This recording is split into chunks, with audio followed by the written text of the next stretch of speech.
Avez-vous déjà remarqué ces personnes qui restent calmes face au chaos, celles qui ne répondent pas aux provocations, qui maintiennent un silence presque inquiétant pendant que tout le monde autour d'elles réagit violemment? Ce n'est pas de la faiblesse, ce n'est pas de l'indifférence. Jung a découvert quelque chose de profond sur ce silence intérieur qui change complètement la façon dont nous comprenons le pouvoir psychologique. Et ce que les neurosciences révèlent aujourd'hui va vous surprendre.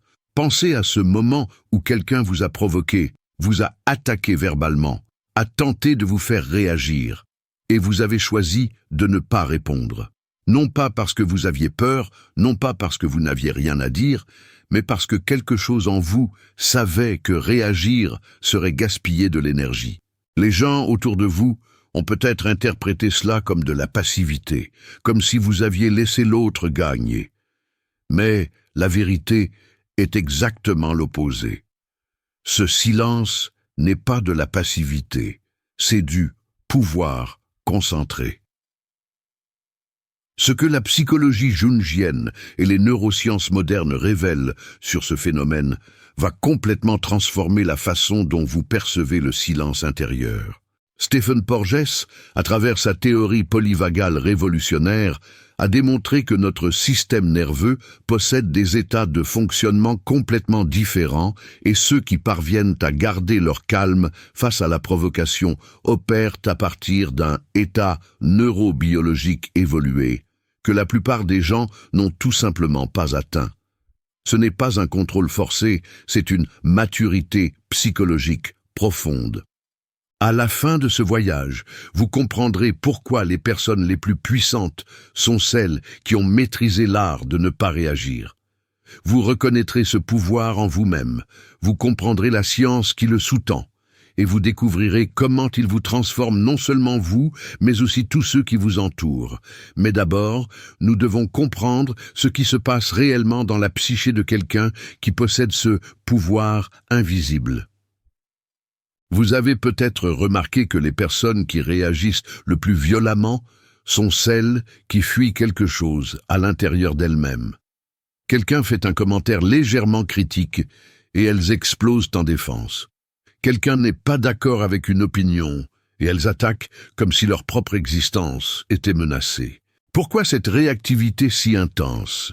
Jung a dédié une grande partie de son œuvre à explorer ce qu'il a appelé le ombre. Ces parties de nous-mêmes que nous rejetons, nions, enterrons profondément dans l'inconscient parce qu'elles sont trop douloureuses à accepter. L'ombre ne disparaît pas lorsque nous l'ignorons. Elle trouve juste des formes plus destructrices de se manifester. Et l'une des manifestations les plus courantes est la projection. Lorsque nous rejetons des aspects de nous-mêmes, colère, insécurité, peur, envie, nous commençons à voir ces aspects chez les autres de manière exagérée. La personne qui réagit violemment à une petite critique réagit en fait à sa propre voix intérieure critique qu'elle n'a jamais appris à intégrer. La provocation externe n'est que le déclencheur, mais l'explosion vient d'une bombe interne qui était prête à détonner. Joseph Ledoux, neuroscientifique pionnier dans l'étude de l'amygdale et des circuits de la peur, a démontré comment notre cerveau peut être détourné par des réponses émotionnelles automatiques. L'amygdale, cette ancienne structure cérébrale, détecte les menaces et déclenche des réactions de lutte ou de fuite avant même que notre conscience n'ait le temps de traiter ce qui se passe. Les personnes réactives vivent sous la domination constante de cette amygdale hyperactive. Chaque provocation est interprétée comme une menace à la survie et le cerveau réagit comme s'il se battait pour sa vie. Mais voici ce qui change tout. Lorsque vous avez fait la paix avec vos propres démons intérieurs, lorsque vous avez reconnu et intégré votre ombre, les provocations externes perdent complètement leur pouvoir sur vous. Ce n'est pas que vous êtes devenu insensible ou froid, c'est que vous connaissez déjà profondément cette colère, cette insécurité, cette peur. Vous vous êtes déjà assis avec elle, vous avez conversé avec elle, vous avez compris d'où elle venait. Alors, quand quelqu'un essaie d'utiliser ces mêmes armes contre vous, c'est comme s'il tirait des munitions sur quelqu'un qui a déjà complètement désarmé le champ de bataille. Antonio Damasio a révolutionné notre compréhension de la manière dont les émotions et la raison s'intègrent dans le cerveau mature. Il a démontré qu'il n'existe pas de pensée purement rationnelle, séparée des émotions. Ce qui existe, c'est une intégration sophistiquée où les émotions informent la raison et la raison module les émotions. Les personnes avec une ombre intégrée ont développé cette capacité neurobiologique à sentir profondément sans être dominées par ce qu'elles ressentent. Elles peuvent éprouver de la colère et choisir de ne pas agir par colère. Elles peuvent ressentir de la peine et choisir de ne pas réagir par peine. C'est cela le pouvoir caché que peu de gens comprennent. Lorsque vous avez intégré votre ombre, votre silence face à la provocation n'est pas de la répression, ce n'est pas du déni, c'est de la sagesse incarnée. C'est la compréhension profonde que réagir serait alimenter exactement ce que vous avez déjà transcendé. C'est reconnaître la danse de la projection et choisir de ne pas y entrer. Et les gens le sentent, même sans comprendre consciemment ce qu'ils ressentent. Votre silence les perturbe parce qu'il expose la futilité de la provocation. La pratique est simple mais pas facile. Lorsque vous sentez l'impulsion de réagir, faites une pause. Respirez, demandez-vous « Qu'est-ce qui en moi est touché maintenant ? Quelle partie de mon ombre est activée ?» Non pas pour supprimer la réaction, mais pour la comprendre. Parce que dans la compréhension se trouve la libération. Et dans la libération se trouve le vrai pouvoir. Mais il se passe quelque chose d'encore plus profond dans le système nerveux de ces personnes. Si vous parvenez à rester calme pendant que les autres paniquent, ce n'est pas une coïncidence. Ce n'est pas seulement de la volonté ou du contrôle mental, c'est la preuve d'une transformation neurobiologique profonde. Stephen Porges a développé la théorie polyvagale, l'une des découvertes les plus révolutionnaires de ces dernières décennies sur le fonctionnement de notre système nerveux. Il a identifié 3 états distincts du système nerveux autonome. Le premier est l'état vagal dorsal, une sorte d'arrêt où l'organisme entre en figement ou en dissociation face à une menace inéluctable. Le deuxième est l'état sympathique, la réponse classique de lutte ou de fuite où le corps se prépare à l'action défensive. Et le troisième, le plus évolué, est l'état vagal ventral, un état d'engagement social, de sécurité et de connexion. La plupart des gens oscillent entre les 2 premiers états. Lorsqu'ils se sentent menacés, ils passent en mode sympathique, ils attaquent, ils défendent, ils réagissent. Lorsqu'ils se sentent complètement submergés, ils passent en mode dorsal, ils s'arrêtent, ils se dissocient, ils se figent. Mais il existe de rares individus qui ont développé la capacité de rester dans l'état vagal ventral, même face à la provocation, au conflit ou à la menace. Et c'est là le secret du pouvoir invisible. L'état vagal ventral n'est pas seulement l'absence de stress, c'est la présence d'une sécurité intérieure profonde. C'est un système nerveux qui n'interprète pas chaque désaccord comme une menace à la survie. C'est un corps qui sait, au niveau cellulaire, qu'il est en sécurité, même lorsque l'environnement externe est hostile. Porges a démontré que lorsque nous sommes dans cet état, notre fréquence cardiaque reste régulée, notre respiration reste profonde et rythmée, notre tonus vagal est élevé, permettant au cortex préfrontal, la partie la plus évoluée du cerveau, de rester aux commandes. Les personnes qui ont vécu un traumatisme, surtout un traumatisme chronique ou développemental, ont souvent leur système nerveux bloqué dans un état de menace constante. Même dans des situations objectivement sûres, le corps interprète un danger. La moindre provocation déclenche des alarmes internes disproportionnées. Ce n'est pas une faiblesse de caractère, c'est de la biologie. C'est un système nerveux qui a appris que le monde est dangereux et qui fait exactement ce pourquoi il a évolué, protéger l'organisme. Jung n'avait pas accès aux neurosciences modernes, mais sa compréhension intuitive du processus d'individuation décrit exactement ce voyage neurobiologique. L'individuation, pour Jung, est le processus de devenir complètement soi-même, intégré, entier. Et cela n'arrive que lorsque nous travaillons profondément avec notre matériel inconscient, lorsque nous intégrons l'ombre, lorsque nous nous réconcilions avec nos traumatismes. Ce qu'il décrivait psychologiquement et ce que Porges démontre neurobiologiquement, la transition d'un système nerveux dominé par la menace à un système nerveux ancré dans la sécurité intérieure. Lisa Feldman Barrett, une autre révolutionnaire des neurosciences, a démontré que le cerveau fonctionne comme une machine prédictive. Il ne réagit pas simplement à ce qui se passe, il fait constamment des prédictions sur ce qui va se passer et prépare le corps en conséquence. Les personnes réactives ont des cerveaux qui prévoient la menace constamment. Leurs systèmes nerveux sont préparés pour le conflit avant même que le conflit n'arrive. Mais lorsque vous faites le travail profond de reprogrammation, lorsque votre système nerveux atteint une régulation ventrale stable, les prédictions de votre cerveau changent fondamentalement. Votre silence face à la provocation n'est pas une performance, ce n'est pas un contrôle forcé. C'est la preuve naturelle d'un système nerveux qui a évolué au-delà de la simple survie. C'est un corps qui n'a plus besoin de rien prouver, de rien défendre, de rien gagner, car il a déjà trouvé la sécurité dans le seul endroit où elle existe réellement, à l'intérieur de lui-même. La pratique ici est somatique, enracinée dans le corps. Lorsque vous sentez cette agitation interne, cette impulsion de réagir, portez attention à votre corps. Sentez où l'activation se produit. Poitrine serrée, mâchoire tendue, estomac contracté, n'essayez pas de changer, observez simplement avec une curiosité compatissante. Respirez profondément, élargissez l'abdomen à l'inspiration, permettez une expiration longue et lente. Vous signalez aux nerfs vagues que vous êtes en sécurité. Vous êtes littéralement en train de reprogrammer votre système nerveux. Une respiration à la fois. Lequel de ces signes vous touche le plus profondément? Dites-le moi dans les commentaires. Et maintenant vient la partie qui est vraiment fascinante, car ce silence a un effet invisible, mais extrêmement puissant sur les autres. Avez-vous déjà remarqué comment votre calme peut rendre certaines personnes encore plus agitées?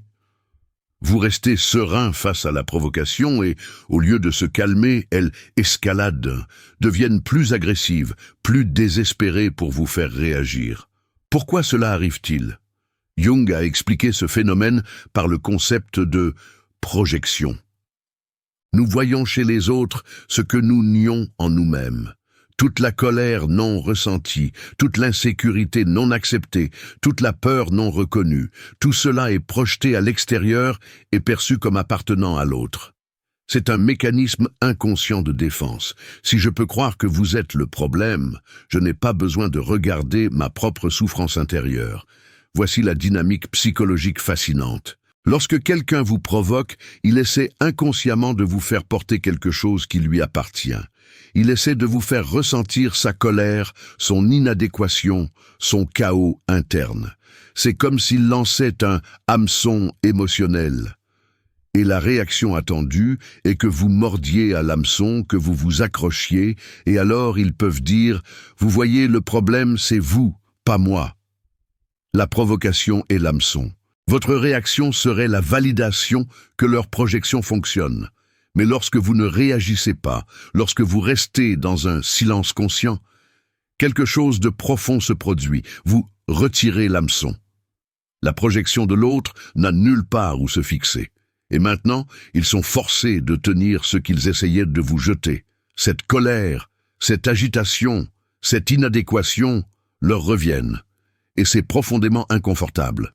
C'est pourquoi l'escalade. Ils essaient plus fort, provoquent plus intensément, car à un niveau inconscient, ils sont désespérés de ne pas avoir à regarder ce qui se passe à l'intérieur d'eux-mêmes. Matthew Lieberman, pionnier des neurosciences sociales, a démontré que notre cerveau social a besoin d'un feedback constant pour se réguler. Lorsque nous interagissons avec quelqu'un, Il y a une danse neurobiologique en cours où les systèmes nerveux s'influencent mutuellement constamment. Expression faciale, ton de voix, langage corporel, tout cela envoie des signaux que le cerveau de l'autre traite instantanément et utilise pour ajuster son propre état interne. Lorsque vous réagissez à la provocation, vous donnez au cerveau de l'autre exactement le feedback qu'il attend, confirmant leur récit interne, validant la projection.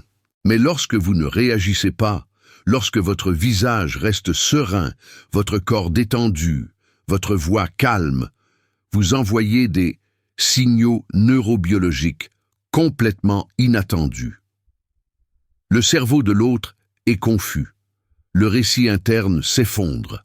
Et maintenant, ils doivent confronter quelque chose de beaucoup plus effrayant que n'importe quel conflit externe, leur propre vide intérieur. Daniel Siegel, psychiatre et spécialiste en neurobiologie interpersonnelle, a inventé le concept de intégration.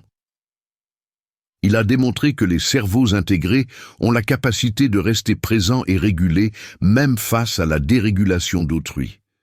Plus que cela, une présence intégrée peut servir de régulateur externe pour un système nerveux dérégulé. Votre silence conscient n'est pas cruel, ce n'est pas un abandon. C'est en fait la seule chose vraiment utile que vous pouvez offrir à ce moment-là, un ancrage, une présence stable pendant que l'autre navigue dans son propre chaos. Cela ne signifie pas que vous êtes obligé de rester et d'absorber l'abus. Des limites saines sont essentielles, mais il y a une différence profonde entre se retirer par préservation consciente et réagir par dérégulation inconsciente.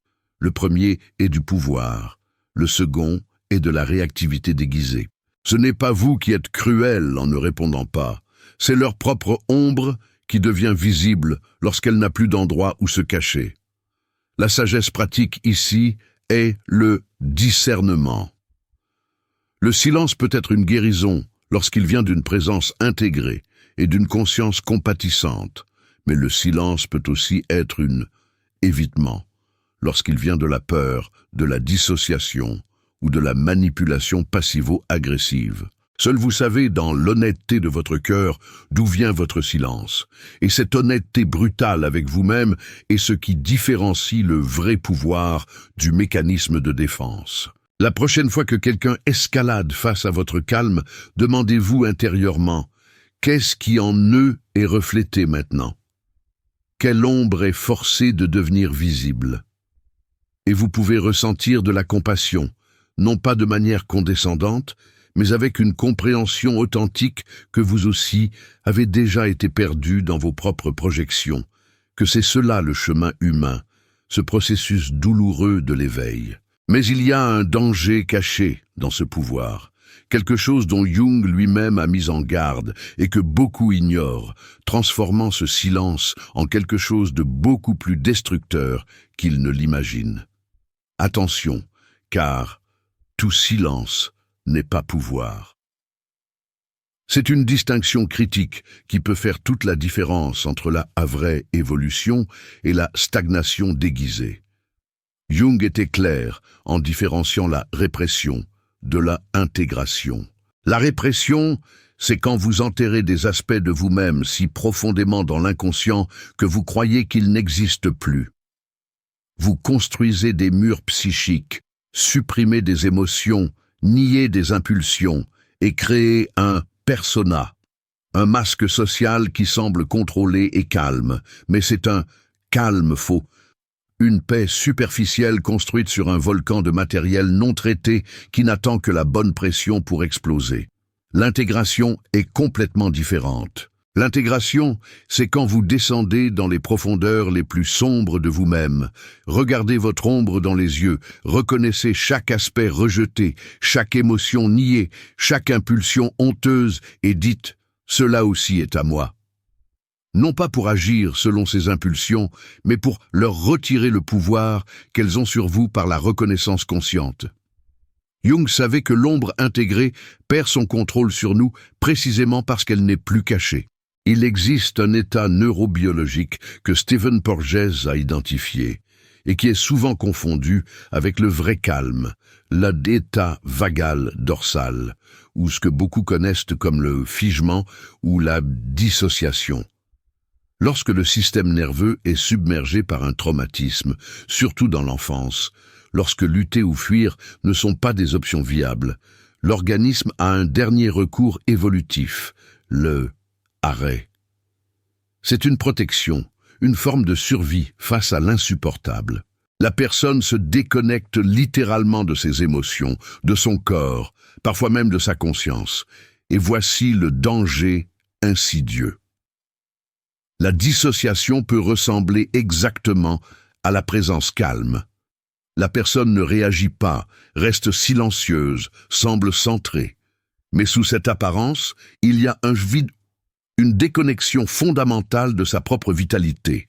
Boris Cyrulnik, neuropsychiatre français et spécialiste de la résilience, a largement démontré comment certaines personnes développent ce qu'il appelle la fausse résilience.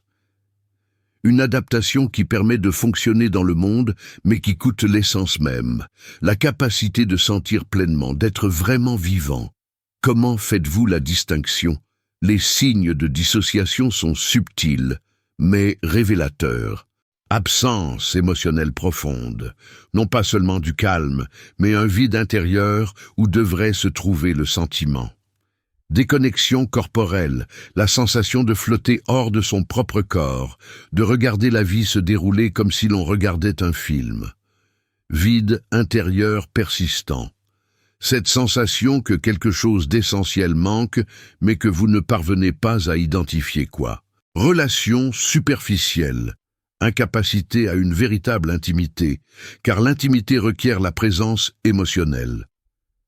Richard Davidson, neuroscientifique à l'Université du Wisconsin, a dédié des décennies à l'étude de la neuroplasticité émotionnelle.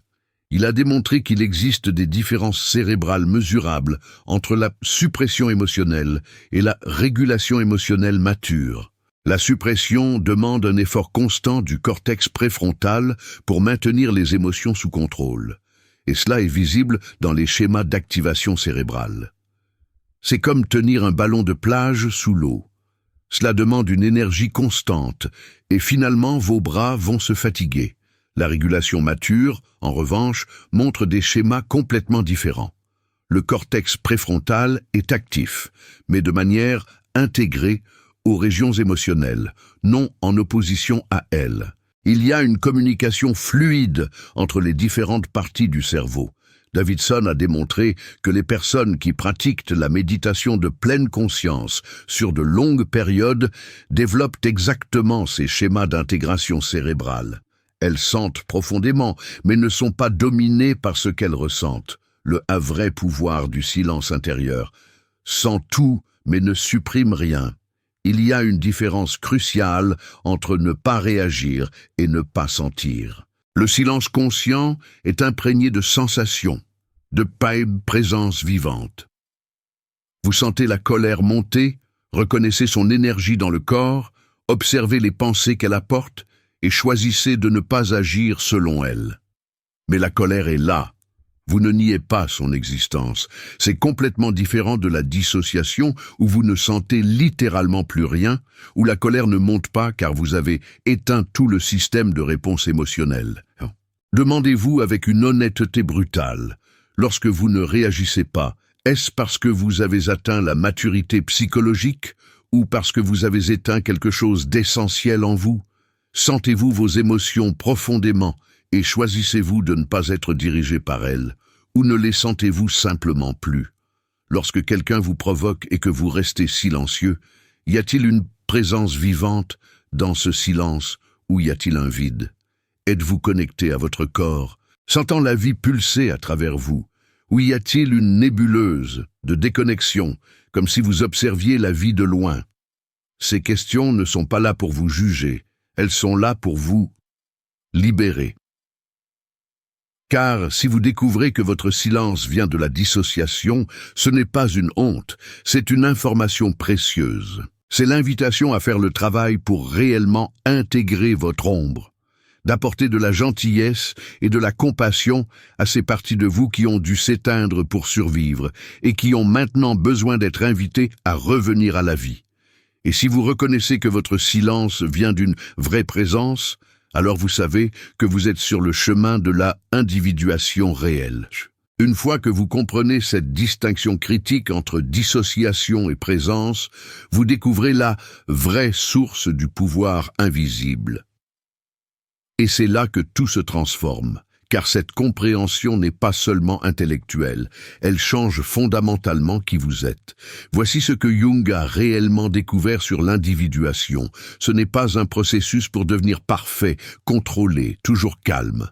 C'est le processus de devenir complètement conscient tout en restant complètement présent.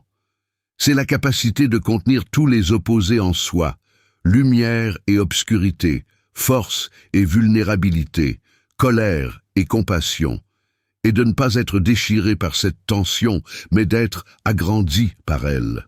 Stanislas Dehaene, neuroscientifique cognitif français, a révolutionné notre compréhension de la conscience. Il a démontré que la conscience n'est pas un état unique, mais un spectre d'accès global à l'information cérébrale.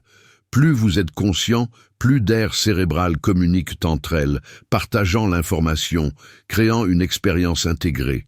L'inconscience n'est pas seulement l'absence de conscience, c'est la fragmentation, où différentes parties du cerveau traitent l'information, mais ne la partagent pas entre elles. L'état de présence consciente, que Jung a décrit et que les neurosciences valident maintenant, est exactement cela.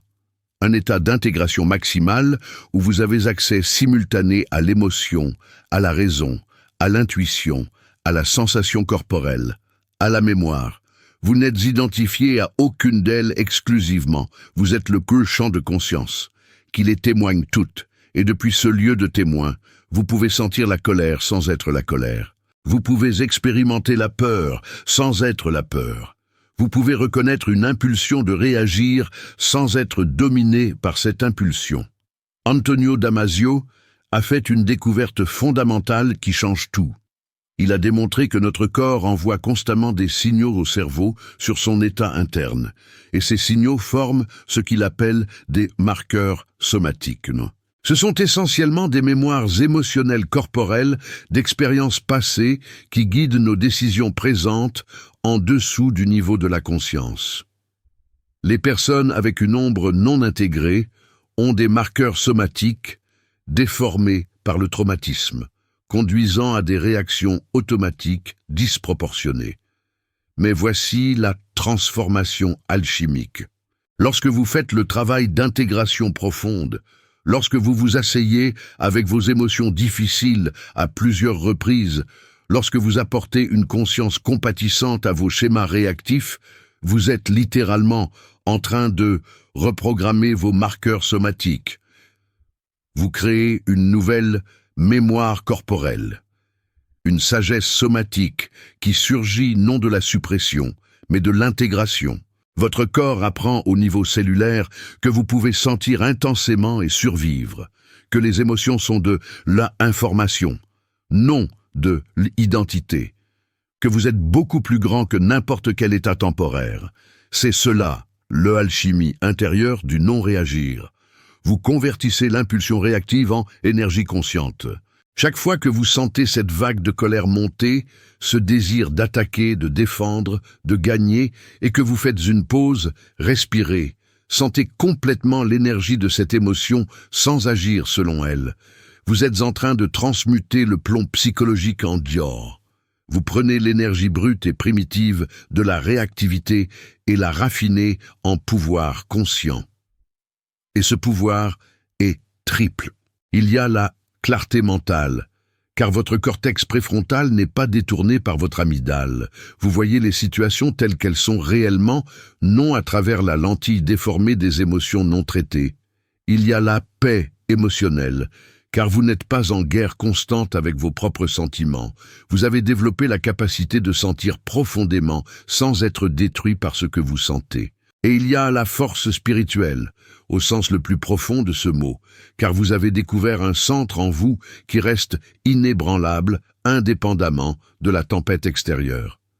La pratique ici est ce que beaucoup appellent la pause consciente, cet espace sacré entre stimulus et réponse que Viktor Frankl a identifié comme l'endroit où réside notre liberté. Lorsque vous sentez l'impulsion de réagir, surtout lorsqu'elle est intense, pratiquez la création d'un espace. Ne serait-ce que 3 respirations profondes. Dans cet espace, vous ne supprimez pas la réaction, vous créez l'opportunité pour la conscience d'entrer. Vous demandez « Qu'est-ce qui se passe vraiment ici? Qu'est-ce qui est touché en moi? Quelle serait la réponse la plus sage, non la plus automatique ?» Et voici ce que peu de gens comprennent. Cette pause ne vous rend pas plus lent ou moins efficace. Elle vous rend infiniment plus puissant, car vos actions viennent d'un choix conscient, non d'une programmation inconsciente. Vous n'êtes plus un robot réagissant à des boutons qui ont été installés par vos expériences passées. Vous êtes un être conscient, choisissant ses réponses basées sur la sagesse présente. Combien de ces signes reconnaissez-vous en vous? Dites-moi dans les commentaires quel numéro résonne le plus. Et maintenant vient la partie qui transforme la compréhension en réalité vécue, car ce pouvoir invisible se manifeste dans la vie quotidienne de manière que la plupart des gens ne reconnaissent tout simplement pas. Mais une fois que vous savez quoi chercher, vous commencez à voir ce pouvoir en action partout. Premier signe, vous êtes profondément à l'aise avec les longues pauses dans les conversations. Alors que la plupart des gens deviennent anxieux avec le silence, ressentant le besoin de remplir chaque seconde de mots. Vous découvrez que les silences les plus profonds contiennent souvent plus de vérité que 1000 mots. Ce n'est pas de l'arrogance ou du désintérêt, c'est la preuve d'un système nerveux qui a atteint la régulation ventrale. Vous n'avez pas besoin de stimulation constante ou de validation externe par la parole. Vous êtes à l'aise d'être simplement présent dans l'instant. Stephen Porges expliquerait cela par la neuroception de sécurité. Votre système nerveux autonome n'interprète pas le silence comme une menace ou un rejet. Vous avez développé la capacité rare d'être avec un autre être humain sans avoir besoin de performer, d'impressionner ou de remplir l'espace. Et ironiquement, cette aisance avec le silence vous rend souvent plus magnétique, car les gens sentent inconsciemment qu'avec vous, ils peuvent aussi simplement être, sans la pression de maintenir une performance constante. Deuxième signe, vous possédez la capacité d'observer votre propre colère sans vous défendre. Quelqu'un vous critique et vous sentez la colère monter, mais au lieu de contre-attaquer immédiatement ou de vous justifier, vous parvenez à observer cette colère avec curiosité. D'où vient-elle? De quoi essaie-t-elle de me protéger? Quelle partie de moi se sent menacée? Jung dirait que c'est la preuve d'un « moi », ego, fortéchiche, non pas au sens d'arrogance, mais au sens d'un centre psychique stable, qui n'a pas besoin de validation externe constante pour maintenir son intégrité. Richard Davidson a démontré que cette capacité de régulation émotionnelle est associée à une plus grande activation du cortex préfrontal gauche, la zone du cerveau liée à l'approche et à la régulation positive, par opposition au préfrontal droit lié à l'évitement et à l'anxiété. Les personnes qui ont développé cette compétence ont littéralement des cerveaux qui fonctionnent différemment. Elles peuvent expérimenter des émotions négatives intenses sans être détournées par elles. La colère monte, est sentie pleinement, puis se dissipe comme une vague qui vient et va sans laisser de destruction. Troisième signe, votre présence calme les environnements tendus, sans que vous ayez besoin de dire un mot. Vous entrez dans une pièce où les gens sont agités, en discussion, stressés, et quelque chose change. Ce n'est pas que vous faites quelque chose de spécifique, mais le champ énergétique autour de vous semble avoir une qualité d'ancrage. Matthew Lieberman et d'autres neuroscientifiques sociaux ont démontré qu'il existe quelque chose appelé la régulation co-créée où les systèmes nerveux s'influencent mutuellement, littéralement, par des signaux subtils. Lorsque votre système nerveux est en état vagal ventral stable, vous émettez des micro-expressions faciales, un ton de voix, un langage corporel, même des phéromones, qui signalent la sécurité au système nerveux des autres. Vous n'essayez pas de calmer consciemment qui que ce soit, mais votre corps envoie des signaux constants qu'il est en sécurité, et cela permet au corps autour de vous de commencer à se réguler aussi. C'est de la neurobiologie, non du mysticisme, bien que cela semble certainement magique lorsque vous en êtes témoin. Quatrième signe, vous avez complètement perdu l'intérêt de gagner des discussions. Non pas parce que vous êtes devenu apathique ou défaitiste, mais parce que vous avez compris à un niveau profond qu'avoir raison est beaucoup moins important que de maintenir la connexion et la compréhension. Lisa Feldman-Barrett a démontré que notre cerveau fait constamment des prédictions sur le monde basées sur des expériences passées, et ces prédictions forment notre réalité perçue. Les personnes prises dans la réactivité ont des cerveaux qui prévoient constamment la menace et la compétition. Chaque discussion est interprétée comme une bataille qui doit être gagnée pour la survie de l'ego. Mais lorsque vous avez reprogrammé ces prédictions cérébrales fondamentales par un travail psychologique profond, vous ne voyez simplement plus la vie à travers cette lentille. Les discussions deviennent des opportunités de comprendre différentes perspectives, non des champs de bataille où un seul peut sortir victorieux. Vous pouvez reconnaître quand l'autre a raison sans sentir que vous avez perdu quelque chose. Vous pouvez admettre que vous ne savez pas quelque chose sans sentir que votre identité est menacée. Cinquième signe. Vous vous sentez authentiquement à l'aise d'être mal interprété. Cela vous rongeait autrefois, l'idée que quelqu'un avait une mauvaise impression de vous. Vous ressentiez un besoin urgent d'expliquer, de justifier, de corriger. Mais maintenant, il y a une paix profonde, à savoir qui vous êtes, indépendamment de ce que les autres pensent que vous êtes. Jung appellerait cela la libération de l'identification au persona. Ce masque social que nous construisons pour être acceptés. Pendant le processus d'individuation, vous cessez progressivement de tirer votre identité de l'opinion collective. Vous développez un sens interne du soi, si fort qu'il n'a pas besoin de validation externe constante. Daniel Siegel expliquerait cela comme l'intégration de l'identité, où vous n'êtes plus fragmenté entre de multiples versions de vous-même essayant de plaire à différentes personnes. Vous êtes cohérent car vous êtes ancré dans quelque chose de plus profond que l'approbation sociale. Sixième signe, vous exercez une attraction magnétique sans effort.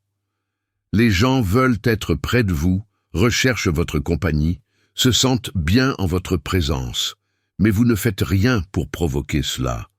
Vous n'êtes pas en train de performer du charisme, vous n'essayez pas d'impressionner, vous ne suivez pas des techniques d'influence. Vous êtes juste vous-même, présent et intégré. Stephen Porges explique que la neuroception, cette évaluation inconsciente que notre système nerveux fait constamment sur la sécurité ou la menace, fonctionne en dessous du niveau de la conscience. Lorsque les gens rencontrent quelqu'un avec un système nerveux ventral stable, leur propre système nerveux détecte cette sécurité et sont attirés vers elle comme des plantes cherchant la lumière. Vous êtes devenu un phare neurobiologique de régulation, et c'est irrésistible à un niveau primordial. Les gens ne savent pas pourquoi ils se sentent bien près de vous, ils savent juste qu'ils se sentent bien. Et ce n'est pas de la manipulation, c'est le résultat naturel de faire le travail interne profond d'intégration. Septième signe, vous choisissez délibérément quand utilisez votre voix. Non pas parce que vous avez peur de parler, mais parce que vous avez compris que les mots sont des outils puissants qui doivent être utilisés consciemment, non gaspillés dans la réactivité. Joseph Ledoux a amplement démontré comment l'amygdale peut détourner nos fonctions exécutives, conduisant à des expressions verbales qui n'ont pas passé le filtre du cortex préfrontal. Lorsque vous avez développé une maturité neurobiologique, votre amygdale répond toujours aux stimuli, mais détourne plus tout le système. Il y a un moment, même très bref, où vous sentez l'impulsion de parler et vous choisissez. Cette phrase est-elle nécessaire maintenant? Vient-elle de la sagesse ou de la réactivité? Va-t-elle construire ou détruire? Va-t-elle rapprocher ou éloigner? Vous avez découvert que souvent, la réponse la plus puissante est le silence conscient. Et lorsque vous parlez, vos mots ont du poids parce qu'ils ne sont pas gaspillés. Et voici ce qui connecte tous ces signes.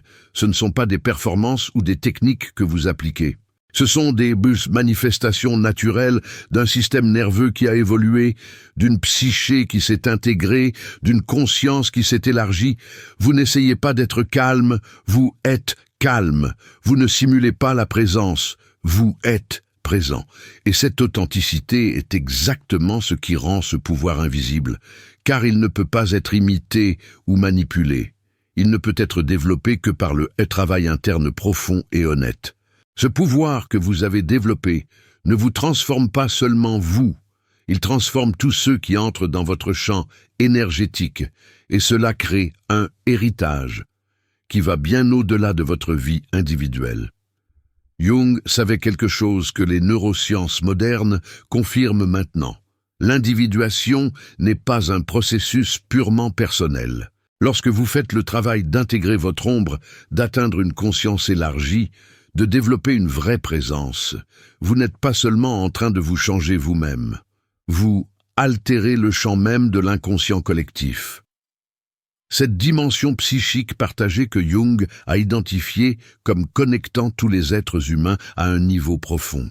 Boris Cyrulnik a dédié sa carrière à l'étude de la résilience, et l'une de ses découvertes les plus importantes est que la résilience n'est pas seulement une capacité individuelle. Elle est transmise par la présence.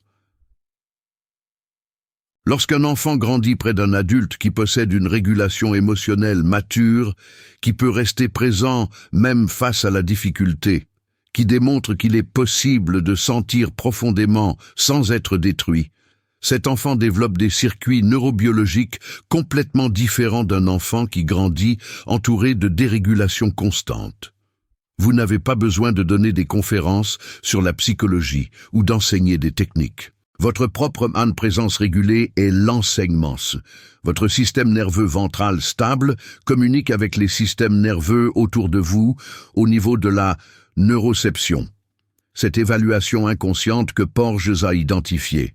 Vous enseignez littéralement au corps autour de vous que la sécurité est possible, que la régulation existe, qu'il n'est pas nécessaire de vivre en état constant de menace. Daniel Siegel a inventé le terme de accordage, qu'il définit comme sentir la sensation ressentie par l'autre.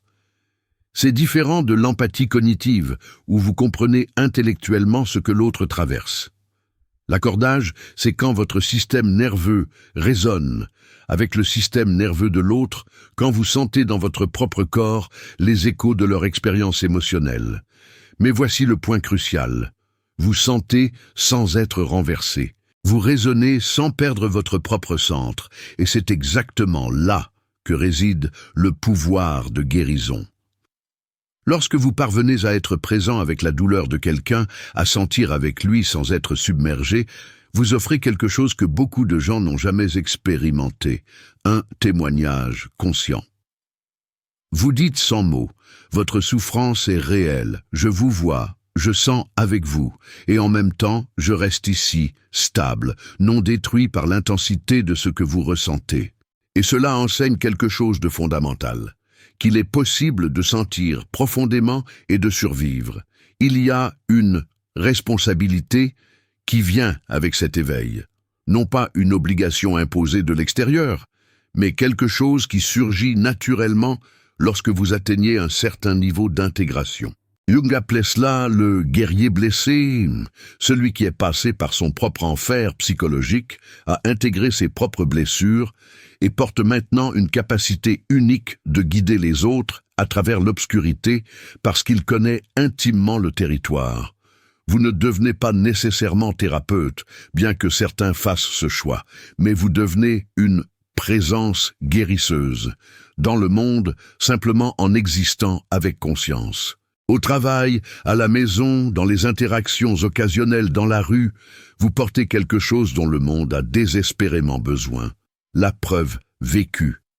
Que la transformation est possible, que les blessures ne définissent pas le destin, que la conscience peut émerger de la souffrance. Et voici ce qui est vraiment révolutionnaire.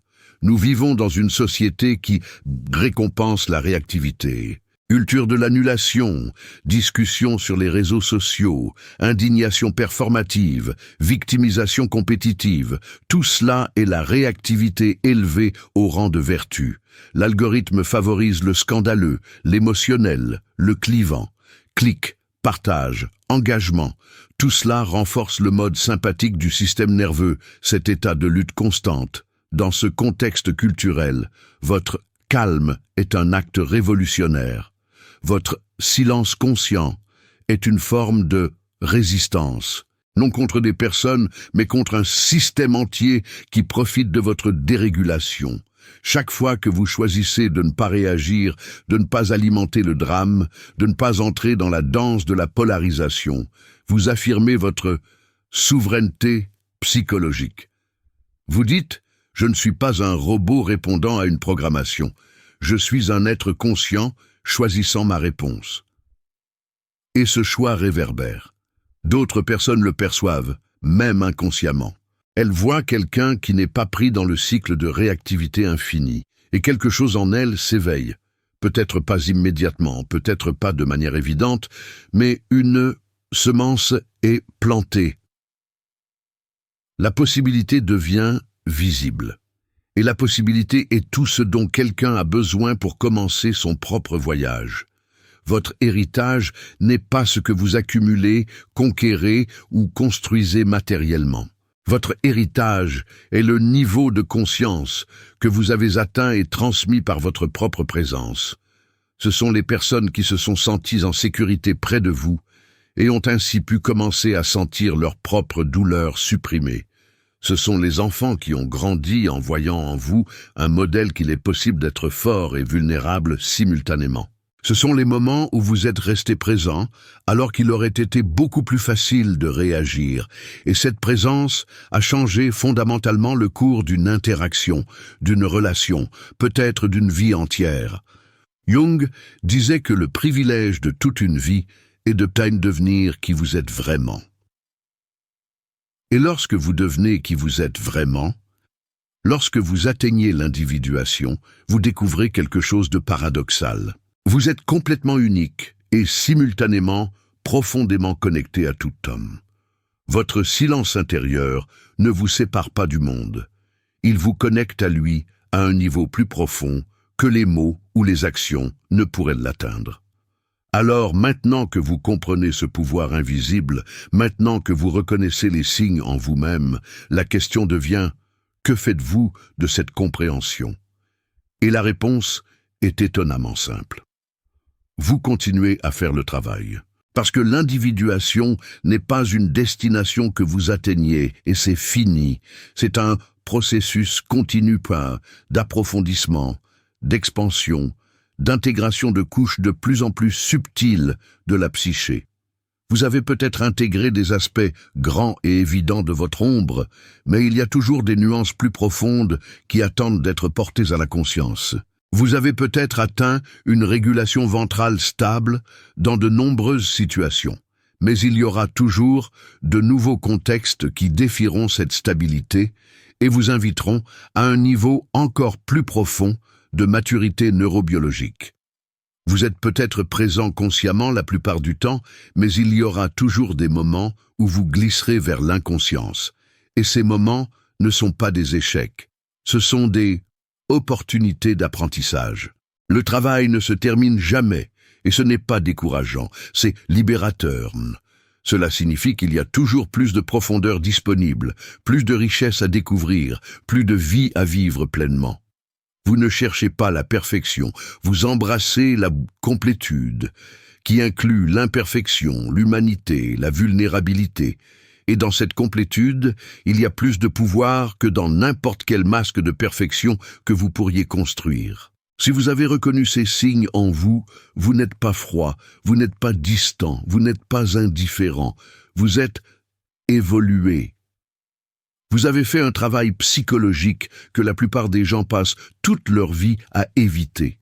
Vous êtes descendu dans vos propres profondeurs les plus sombres et avez apporté la lumière. Vous vous êtes assis avec vos propres blessures et les avez transformées en sagesse. Vous avez développé la capacité rare de tout sentir et de n'être détruit par rien. Et cela ne vous rend supérieur à personne. Cela vous rend responsable.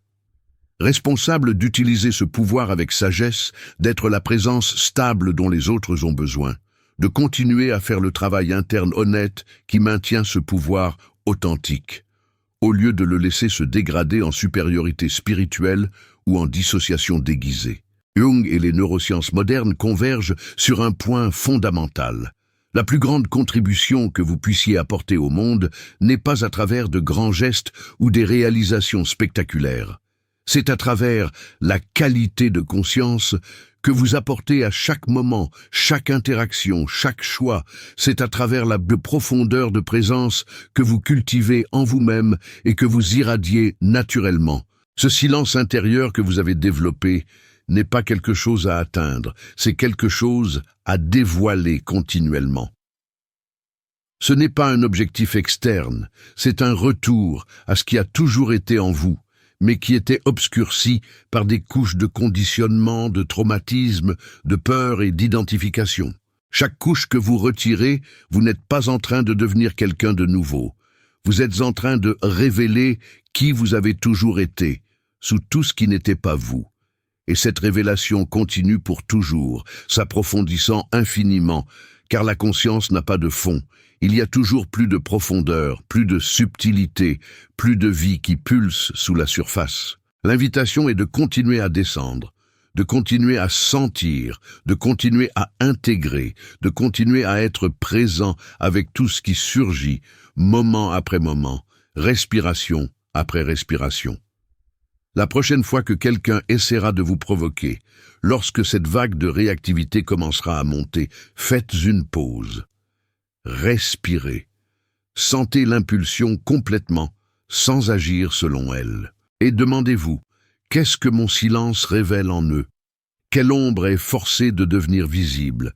Et vous pouvez avoir de la compassion, non pas de manière condescendante, mais avec la compréhension profonde que nous naviguons tous dans nos propres enfers psychologiques, chacun à son propre rythme. Partagez ceci avec quelqu'un qui a besoin de comprendre que son calme n'est pas une faiblesse, mais le pouvoir dans sa forme la plus pure. Quel est le signe qui vous a le plus touché? Laissez-le dans les commentaires, car votre voyage pourrait être exactement ce que quelqu'un d'autre a besoin de voir pour commencer le sien.